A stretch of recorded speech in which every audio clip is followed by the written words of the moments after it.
आसामाव गुटखा आरो पान मसलाया आबुङै बन्द जानो हासिगौ। रावबो गलादारा गुटखा आरो पान मसला फाननो मोननाय नंला। गुटखा आरो पान मसला जानायनि जाहोनावनो आसामाव केन्सार बेरामनि अनजिमाया बांलांगासिनो दं। नंगौ, झारखान्डनि उनाव आसामाव गुटखा आरो पान मसलाया आबुङै बन्द जानो हासिगौ। आसाम आयेन आफादाव आसामाव गुटखा आरो पान मसलाखौ बन्द खालामनो दाबि दैखांदों एमएलए मृणाल शइकियाया।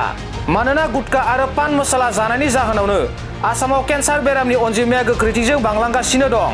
आरो बेफोरखौ नोजोर बोनानै एमएलए मृणाल शइकियाया आसाम आयेन आफादाव गुटखा आरो पान मसलाखौ आबुङै बन्द खालामनो दाबि दैखांदों। लोगोसे बिथां एमएलए मृणाल शइकियाया केन्सार आरो किडनिनि बेरामिफोरखौ बेसेन नाङै आबुं फाहामथाय होनोबो सरकारखौ खावलायदों। मानोना बेरामिफोरा फाहामथाय लानायाव आयुष्मान भारत कार्डनिफ्राय 5 लाख रांसिमल' रेहाय मोनो। बेनिखायनो केन्सार आरो किडनिनि बेरामिफोरखौ बेसेन नाङै आबुं फाहामथाय होनो सरकारखौ खावलायदों एमएलए मृणाल शइकियाया। थारैनो झारखान्डनि उनाव आसामाव गुटखा आरो पान मसलाया आबुङै बन्द जानो हासिगौ। माननीय अध्यक्ष महोदय, আমাৰ সমাজত কেন্সাৰ আৰু কিডনিৰ অসুখ, এই দুটা অসুখৰ খুব ব্যাপকভাৱে বৃদ্ধি হোৱাৰ বাবে মই প্ৰশ্ন উত্থাপন কৰিছিলোঁ।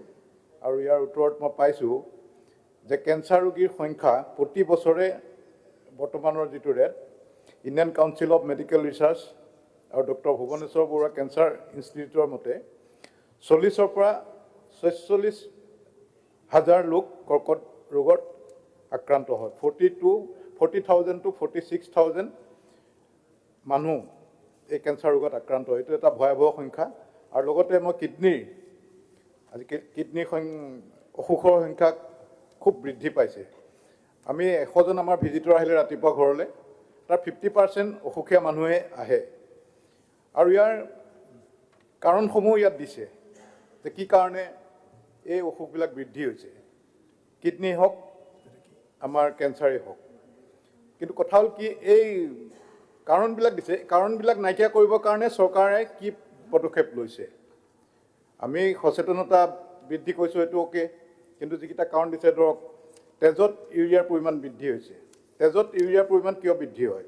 আমি যে খাদ্য, আমাৰ পাচলি, আজিকালি কুকুৰা মাংসটো ইউৰিয়া দিয়া শুনিছোঁ, মাছতো ইউৰিয়া দিয়া শুনিছোঁ, সেইবিলাকৰ পৰা আহিছে নেকি আমাৰ তেজলৈ ইউৰিয়াটো? ৰাসায়নিক সাৰ দ্ৰব্য মিহলি শাক পাচলি খোৱা। আমি শাক পাচলি বজাৰত পাইছোঁ কাৰণে খাইছোঁ। Prevention is better than কিয়ৰ।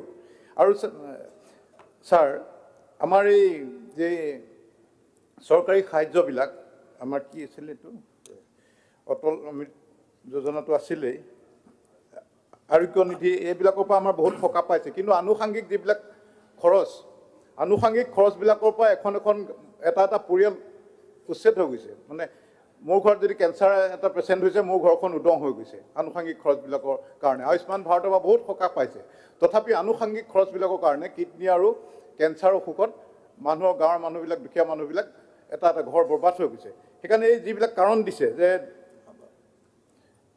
তামোল পাণ ধপাত সেৱন, ধোঁৱাবিহীন অত্যাধিক মদ্যপান কৰা, এইখিনি বজাৰত এভেইলেবল বস্তু, সেইকাৰণে খাইছে।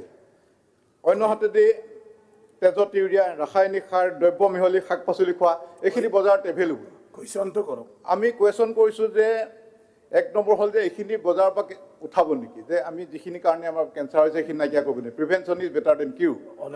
দ্বিতীয়তে, কেন্সাৰ আৰু কিডনিৰ সম্পূৰ্ণ খৰচ বিনামূলীয়া হ'ব লাগে। বাছত অহাৰ পৰা, ইয়াত ট্ৰিটমেণ্ট কৰাৰ পৰা, থকাৰ পৰা সকলো খৰচ, মেডিকেল খৰচ কিডনি আৰু কেন্সাৰৰ বেমাৰৰ কাৰণে সম্পূৰ্ণ বিনামূলীয়া হ'ব লাগে। এইখিনি পাৰিব নেকি চৰকাৰে? মই এইখিনি প্ৰশ্ন উত্থাপন কৰিছোঁ।